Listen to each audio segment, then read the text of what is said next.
Wanci Allah ngalatih diri dina bulan Ramadan geus kaliwat. Mun umur dibere panjang kiwari tinggal perakna nyorang 11 bulan nu geus datang. Sing semangat jeung ulah epes meer. Ingat pan aya Allah nu salawasna nang tayungan hirup urang. Dunya teu loba jiga batur tong hariwang jeung aral subaha. Mending lobakeun ibadah. Hirup di dunia mah kabeh ge moalilah. Keun jaga estu Allah bakal ngaganti ku kanikmatan nu taya bandinganna. Loba jalma nu disanjung pedah dunyana luyuh layah tapi hatena paciweuh jeung kasusah.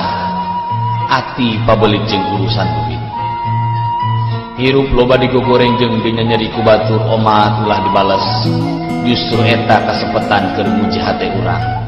Rada nyelekit kanu ati mah jamah karena nage jalma hirup wajar mun ngarasakeun kanyerian. Pan ngeunah nasihat ge kugus ngarasakeun negeri, rek kumaha ngarasa ngeunahna hate lamun teu ngarasakeun peurihna hate. Nyieun kahadean ge sing ati-ati, utamakeun kaikhlasan hate. Mun eueuh maksud ngajak batur kade, tong sagala hayang kanyahoan ku batur justru eta nu mawa cilaka. Gera deketan Allah ku jalan ibadah anu khusyuk. Gera beresan hate ku jalan loba nginget-nginget dosa. Gera lobakeun kahadian keur bekel jaga urang balik. Prak. Gera itu umur etang yuswa ayeuna sabaraha taun. Geus loba amal keur bekel jaga di akhirat. Nah yakin hirup bakal salilana. Yakin moal balik.